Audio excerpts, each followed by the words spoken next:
موسیٰ علیہ السلام کو فرعون کے دربار میں پہنچا دیا. وہ الگ ہے، مختصر اس وقت ہمارے بیان میں بات آ رہی ہے. پہنچا دیا اللہ نے. حضرت آسیہ جو کہ زوجہ تھی فرعون کی، بہت رقیق القلب اور بہت اچھی خاتون تھی، انہوں نے اٹھا کے سینے سے لگایا اور اس بات پہ اصرار کیا کہ اس کو ہم بیٹا بنا لیتے ہیں. بیٹا بنا لیا. اب باہر لڑکے قتل کر رہے ہیں اور حامان، لوگ اپنے کردار سے بھی برباد ہوتے ہیں اور مشورہ دینے والوں سے بھی برباد ہوتے ہیں. حامان جو وزیر تھا فرعون کا، اس نے مشورہ دیا کہ آپ باہر لڑکوں کو قتل کر رہے ہیں اور گھر میں جو بچہ آ گیا پتہ نہیں کیسے آ گیا ہے، یہ تو چیک کریں. کیسے چیک کریں اگر وہ بچہ ہے جس کے ہم انتظار میں ہیں تو پھر معاملہ سامنے آ جائے گا. ایک طرف انگارے رکھ دیے اور ایک طرف ہیرے جواہرات بڑے بڑے سائز کے رکھ دیے، اور یہ کرالنگ کرتے تھے، رینگتے ہوئے جاتے تھے. ان کو چھوڑ دیا گیا. یہ آج خود جا کر آگ کا جو ہے وہ جو ہے انگارہ اٹھا کے موسیٰ کلیم اللہ نے اپنے منہ میں رکھ دیا. ان کا خیال تھا کہ یہ وہی بچہ ہے تو ادھر جائے گا جو ہمارے خلاف ہے، مگر خدا کی مصلحت کیا ہے؟ اللہ غنی، جس طرح چاہتا ہے وہ کرتا ہے. انگارہ اٹھا کے جب منہ میں رکھ لیا، زبان تھوڑی سی جل گئی تو تلا کر بولنے لگے. اور اس تلانے کی ادا اللہ کو اتنی پسند آئی کہ کلیم اللہ کا لقب دے دیا، اللہ سے کلام کرنے والے قرار پائے.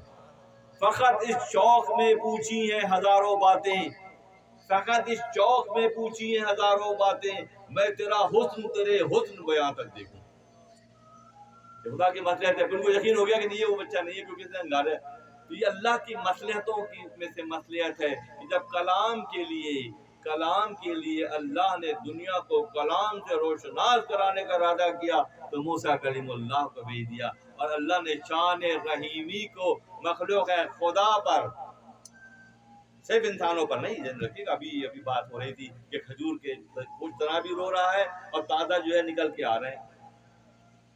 کچھ طرح اس طرح ہنانہ در ہجر رسول نولم عزت ہم چو ارباب عقول کہ جاری کر رہا ہے خوش طرح کس سے؟ نبی صلی اللہ علیہ وسلم کی اطلاق میں کر رہا ہے. تو وما ارسلناک الا رحمۃ للعالمین، ہم نے سارے جہانوں کے لیے رحمت بنا. جب اللہ کو اپنے شان رحیمی کا جلوہ دکھانا تھا تو اللہ نے پھر انبیاء کے ذریعے اپنی رحمتوں کے، اپنے تکلم کے، اپنے دیگر شعبہ حیات کی مہارتیں جو ہے منتقل کی. کن کو؟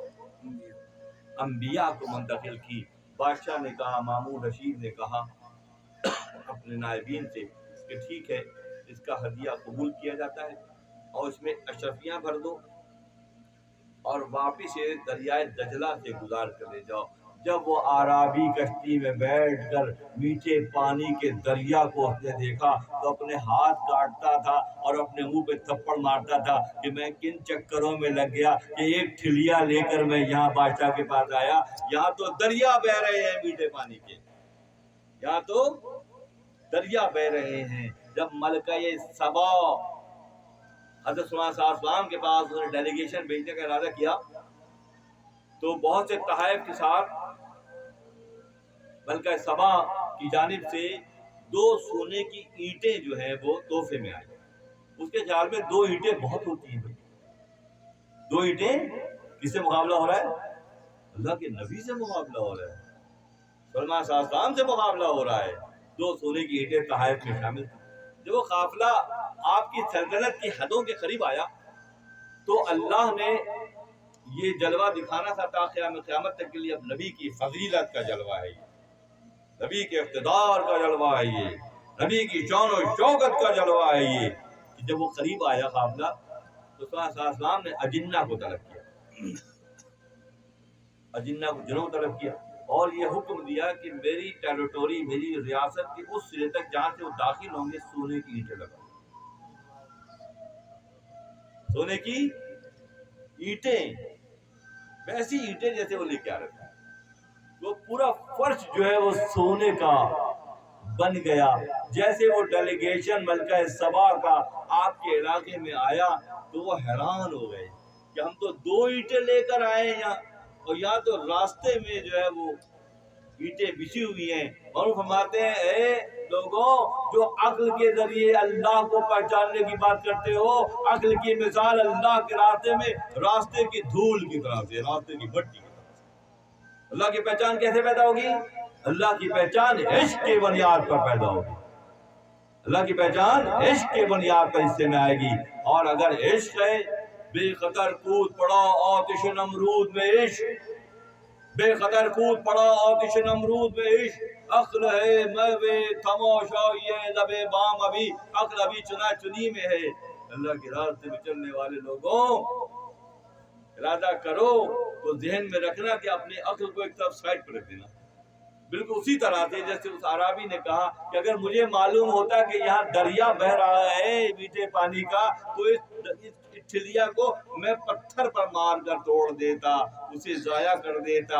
یہاں کا معاملہ تو یہ ہے۔ عثمان صلی اللہ علیہ وسلم اللہ کے نبیوں کی مثالیں، اللہ کے دوستوں کی مثالیں، انٹر کنیکشن کا جو علم تھا ہم بھول گئے۔ بات کو سمجھنے کے لیے جو حوالہ جات تھے درمیان کے دور میں سطحیت کی وجہ سے پھر دوبارہ وہ ہم انٹر کنیکشن بھول گئے، مطلب ایک واقعہ دوسرے واقعے کی پختگی کے لیے۔ جو اینٹیں لے کر آ رہے تھے جب اس علاقے میں پہنچے تو انہوں نے کہا کہ ہم کیا لے کر جا رہے ہیں سلیمان کے پاس؟ سلیمان کے تو زمین پر سونا بچھا ہوا ہے۔ اور وہ فرماتے ہیں کہ اللہ تک پہنچنے کی تگ و دو کرنے والوں، اللہ کی پہچان کے دعوے کرنے والوں، اللہ سے قربت کے راگ لاپنے والوں، سن رکھو کہ عقل کے ذریعے راستہ طے نہیں ہوگا، کیونکہ عقل کی مثال راستے کی دھول اور مٹی کی طرح سے ہے۔ اس شخص نے جو لے کر چلیا آ رہا تھا اس نے کہا کہ اگر مجھے معلوم ہوتا تو میں اصلاح احوال نہ کر لیتا۔ اگر ہمیں معلوم ہو جائے کہ جو کچھ ہماری چلت پھرت ہے اس کی اللہ کی بارگاہ میں کیا حیثیت ہے تو ہم اصلاح کی کوشش نہ کریں، ہم اصلاح کی کوشش کریں۔ جینیاتی طور پر، موروثی طور پر جو سطحیت ہمارے وجودوں میں رچی بسی ہے، کیا وقت نہیں ہے کہ اس سے خلاصی حاصل کی جائے؟ کیا وقت نہیں ہے کہ ہم تمام نیگیٹو میسیجز کو ڈیلیٹ کریں اور تمام پازیٹیوٹی کو اختیار کریں؟ جب ایسا کریں گے تو پھر معاملہ یہ ہوگا کہ اس راہ میں جو راستے کے پیچ و خم ہیں، اس راستے کی جو منزلیں ہیں، اس کو طے کرنے کے لیے عشق کا زاویہ جو ہے وہ سب سے مضبوط تر اور محفوظ تر ہے۔ دنیا داری کے معاملات میں معاملہ کیا ہے کہ وہ ظاہر داری نے اس حال کو پہنچا دیا ہے۔ اور فرماتے ہیں کہ اگر دنیا داری کی مثال یہ ہے کہ جو مومن ہوتا ہے، جو مومنان شان کے ساتھ، اگر اسے مومنان شان پہلی شرط ہے۔ ذہن رکھیں قرآن میں جہاں جہاں مضامین ہیں، یا ایھا الذین آمنوا، اللہ کس سے کلام کر رہا ہے؟ اللہ مومنین سے کلام کرتا ہے۔ یا ایھا الذین آمنوا وابتغوا الیہ وسیلہ، ہم تک پہنچنے کے لیے وسیلہ تلاش کرو۔ خدا قرآن میں حکم دے رہا ہے باقاعدہ کہ اللہ تک پہنچنے کے لیے کیا تلاش کرو؟ وسیلہ تلاش کرو۔ وسیلہ کیا ہے؟ وسیلہ جو انبیاء کے نائبین ہیں، جو اہل اللہ ہیں، جو اولیاء اللہ ہیں۔ الا ان اولیاء اللہ لا خوف علیہم ولا هم یحزنون، جو اللہ کے دوست ہیں نہ انہیں غم ہے، نہ حزن و ملال ہے، نہ خوف ہے، نہ جان کے جانے کا خوف، نہ مال کے جانے کا خوف، نہ عزت کے جانے کا خوف، کیونکہ یہ سودا تو انہوں نے اللہ سے کیا ہے نا۔ جب جو اللہ سے سودا کیا ہے تو نقصان کوئی امکان ہی نہیں نقصان کا، اس لیے کہ جو خالق سے جڑ جائے گا تو پھر کون سی مخلوق دنیا میں بستی ہے جو اس کو نقصان پہنچائے گی؟ خالق سے ملنے کے دعوے تو بہت ہیں، خالق سے قرآن میں پیمانہ بتا دیا جائے، وہ کون لوگ ہوں گے؟ لا خوف علیہم ولا هم یحزنون، نہ خوف ہوگا نہ حزن و ملال ان کے اندر ہوگا، جو تعلق باللہ کی کیفیت میں ہوں گے، جو اللہ سے جڑ جائیں گے، پھر خدا ان کی حفاظت کرتا ہے، خدا ان کی نگہداری کرتا ہے۔ وہ کون سے لوگ ہوں گے؟ وَلِلَّهِ الْعِزَّةُ وَرَسُولِهِ وَلِلْمُؤْمِنِينَ، عزت اللہ کے لیے، اللہ کے رسولوں کے لیے اور مومنین کے لیے۔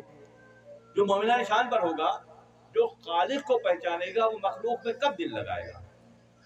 مثلا کسی مومن کو فرماتے ہیں، کسی مومن کو اگر سونے کی مورتی مل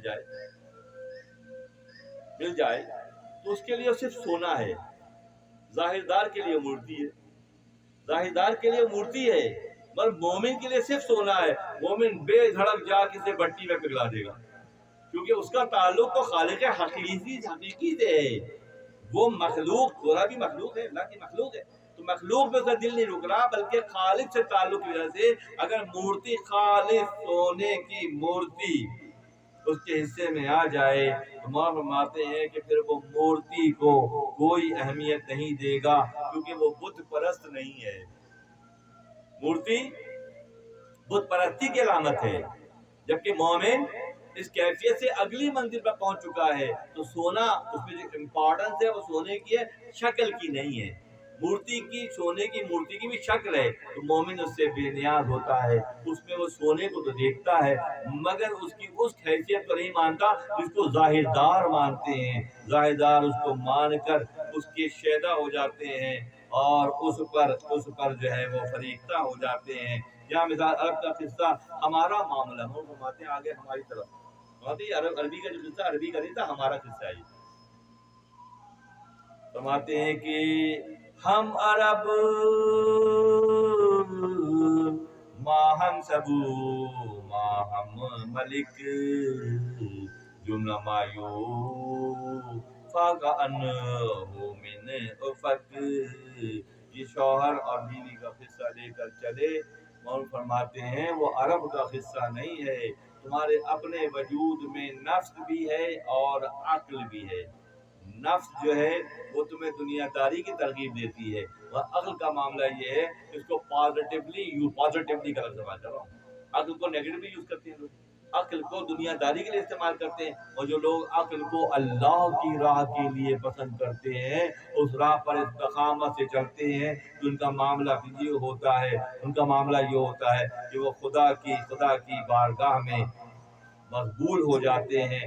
یہ سفر جو ہے اس میں وسوسے تھے، اس میں تنگی تھی، اس میں یقین کی منزل بھی نہیں تھی جو اس عرابی نے طے کیا، اور جو لوگ جانتے ہیں سمجھتے ہیں اس کیفیت پر ان کی نظر ہوتی ہے، تو پھر ہوتا کیا ہے کہ وہ منزل پر پہنچنے جیسے ہو جاتے ہیں، اور اللہ کی بارگاہ سے سرخرو ہوتے ہیں۔ یہی وہ لوگ ہوتے ہیں جو مومنانہ شان کے ساتھ فرماتے ہیں کہ مومن کو جو مومنانہ شان کے ساتھ زندگی گزارتے ہیں، خدا محشر میں ان کو 2 اجر دے گا۔ خدا محشر میں جب فیصلہ کرے گا تو مومنانہ شان کے ساتھ جو لوگ زندگی گزاریں گے ان کو 2 اجر دے گا۔ ایک تو خدا اپنی طرف سے دے گا، باندھ کے گزاری، سختیوں میں گزاری، تنگیوں میں گزاری، توکل کو ہاتھ سے نہیں چھوڑا، ایک اپنے سے دے گا۔ دوسرا جن پر ان کا ایفیکٹ ہوا، جن پر انہوں نے محنت کی اس بندے نے، اس کی طرف سے بھی دے گا۔ ایک کام کا اللہ 2 اجر دے گا، ایک کام کا اللہ 2 محنتانہ دے گا۔ کوئی دے گا؟ کوئی دے سکے گا؟ ہے کسی کے پاس؟ بات یہ ہے کہ وہ کیا ہوگا، وہ ہوگا یہ معلوم فرماتے ہیں کہ مومن کو اس کی مومنانہ شان کے ساتھ زندگی بسر کرے گا، صحیح اور غلط کی پہچان کے ساتھ کرے گا، اللہ کی نوازشات پہ اس کی نظر ہوگی، وہ ابلیس اور نفس کی چالوں میں نہیں آئے گا، جب اس کیفیت سے مومنانہ شان کے ساتھ وہ گزرے گا اور مخلوق خدا کے لیے معاون و مددگار بھی ہوگا، تو خدا محشر میں اسے اس ایک کام کا 2 محنتانہ دے گا۔ اور وہ کیا ہوگا؟ وہ بتاتے ہیں کہ مومن اللہ کی دیدار سے کم پر راضی نہیں ہوگا۔ میرا شان ہی یہی ہوگی کہ تمام آج کل کے کیا معاملات ہیں، جنوں سے ڈر رہے ہیں، آسیب سے ڈر رہے ہیں، جراثیم سے ڈر رہے ہیں، وائرس سے سب سے ڈر رہے ہیں، ان تمام کے خالق سے ہی ڈر رہے ہیں، سب سے ڈر رہے ہیں۔ اسپتال بھرے ہوئے ہیں، کبھی کووڈ کی شکل میں اور کبھی ڈینگی کی شکل میں اور نئے امراض کی شکل میں۔ ہم کس سے ڈر رہے ہیں؟ ہم اللہ کی ادنا ترین مخلوق جو نظر بھی نہیں آتی اس سے ڈر رہے ہیں۔ کاش کہ ہم اللہ کی خشیت ہمارے دلوں میں پیدا ہو جائے. پھر کسی کی جرت ہے، کوئی اور مخلوق کی جرت ہے کہ اس کی طرف دیکھے جو اللہ کا ہے، جو اللہ کا ہے. اسی لیے مومنانہ شان کے ساتھ جب مومن زندگی گزارتا ہے تو محشر میں اسے اس ایک محنت کا دوہرا اجر ملے گا. اور وہ کیا ہوگا؟ معروف فرماتے ہیں مومن اللہ کے دیدار سے کم پر راضی نہیں ہوگا. اللہ کے دیدار سے کم پر مومن راضی نہیں ہوگا. یہ مومنانہ شان انہی کے حصے میں آتی ہے جو اس حیات بشری کے، اس حیات مختصر کے دور کو بہت احتیاط سے گزارتے ہیں، حد سے تجاوز نہیں کرتے. ہماری گفتگو میں کوئی تنقیدی زاویہ نہیں ہے. جو کچھ ہو رہا ہے ہم سب کو پتا ہے، جو بے برکتیوں میں ہم الجھ گئے ہمیں پتا ہے. اس کی پیچھے وجہ کیا ہے؟ اس کی پیچھے وجہ یہ ہے کہ ہم اس راستے سے ہٹ گئے ہیں جو اللہ کا حقیقی راستہ ہے، اور اس راستے سے ہم چل رہے ہیں. معروف فرماتے ہیں کہ ابلیس سیدھے راستے پر بھی اتنی دور لے جا کر جنگل میں چھوڑ دیتا ہے کہ واپسی کا راستہ نہیں ہوتا. بظاہر سیدھا راستہ ہے، دین کی تعلیم ہو رہی ہے، تبلیغ کی باتیں ہو رہی ہیں، سب کچھ ہو رہا ہے، مگر کیلکولیٹ کریں، اگر اس کا تجزیہ کریں تو کیا واقعاً اخلاص کے ساتھ ہے؟ یہ پھر کون سا معاملہ ہو گیا کہ ابلیس سیدھا راستہ بظاہر سیدھا ہے، بظاہر سیدھا راستہ ہے، مگر اتنی دور لے جائے گا کہ پلٹ کر آنا پھر ممکن نہیں ہوگا. جتنی بھی دنیا داری کے کاروبار ہیں، جتنے بھی معاملات ہیں، ان کی مثال اس علم کی جو ہے اتنی سی ہے کہ وہ قبر کے کنارے تک ہے. اب قبر کے اندر جو علم جائے گا، یعنی کہ عالم لطیف میں، عالم روحانیت میں، عالم باطن میں جو چیز ہمارے ساتھ جائے گا، ہم جائیں گے تو کنفرم ہے کہ ہم جائیں گے. ہمیں سب جب لباس بشیر کا دور پورا کریں گے تو عالم لطیف سے سفر کریں گے. انڈرسٹوڈ ہے، تیاری کے ساتھ کریں یا بغیر تیاری کریں، ہم نے جانا ہے اس ماحول میں. اس ماحول کی تیاری کہاں ہے؟ اس ماحول کی تیاری نہیں ہے. محشر میں گئے شیخ تو اعمال نہ دارد، محشر میں گئے شیخ تو اعمال نہ دارد، جس مال کے تاجر تھے وہی مال نہ دارد. خواجہ بن دولت کی طاعت می کند، خواجہ سمجھ رہے کہ پاشاری کا حق ادا ہو رہا ہے. خواجہ بن دولت اطاعت می کند، بے خبر کس معصیت جا می کند، کہ بے خبر ہے کہ معصیت کا شکار ہے. اسی لیے جو اس امر کی ہوتی ہے کہ ہمیں کون بتائے گا کہ ہم رائے حق پر ہیں، ہمیں کون بتائے گا کہ اخلاص عمل اور اخلاص نیت کی کیفیت میں ہے. تو اس کا پیمانہ کیا ہے؟ اس کو چیک کرنے کا پیمانہ کیا ہے؟ چیک کرنے کا پیمانہ ہے اہل اللہ سے تعلق، اہل اللہ سے قربت. کیونکہ ان کی پوری زندگی کا تجربہ یک زمانہ صحبت با اولیاء، بہتر 100 سال طاعت بیریا، بیریا 100 سال کی عبادت، 100 سال کی بیریا عبادت سے یک زمانہ صحبت با اولیاء، بہتر 100 سال طاعت بیریا، تو بہتر 100 سال کی بیریا عبادت سے بہتر ہے. اسی لیے ہر کرو دوستو کا آخری حصہ آ گیا، ہر کرا پیر نباشد پیر او شیطان بود. ہر کرا لوگ پیری مریدی پہ تنقید کرتے ہیں، کھل کے کرتے ہیں، ڈنڈے سے کرتے ہیں، زبان درازی کرتے ہیں.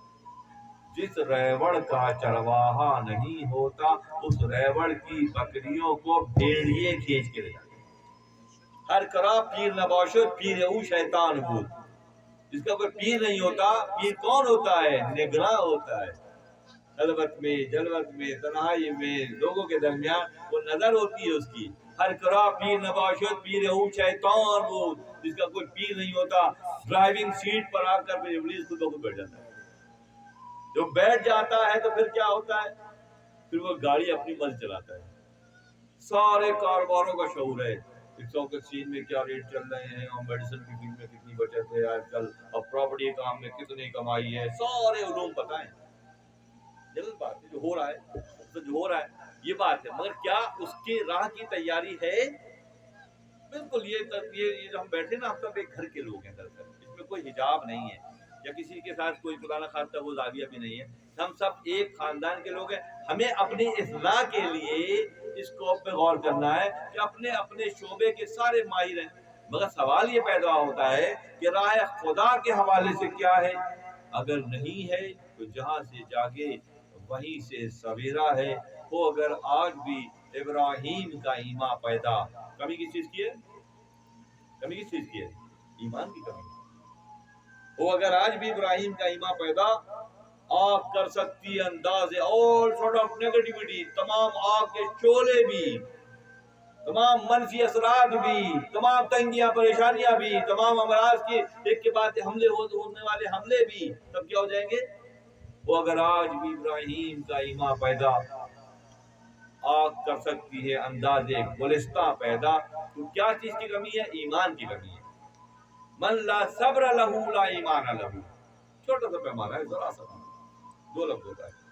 جس میں صبر نہیں ہے اس میں انڈرسٹوڈ ہے. یہ کوئی میل کوئی فیمیل، کوئی جوان کوئی بوڑھا کوئی بوڑھی کوئی بچہ، اگر اس میں صبر ہے، متانت ہے، سادگی ہے، تو وہ کیا ہے؟ اس میں ایمان ہے. اور جس میں صبر نہیں ہے، چاہے کتنا بڑا وقت کا علامہ ہو، چاہے وقت کا کتنا بڑا مفتی ہو، چاہے وقت کا کتنا بڑا عالم ہو، اور اس میں صبر نہیں ہے، تھوڑی دیر معلوم جاتا ہے.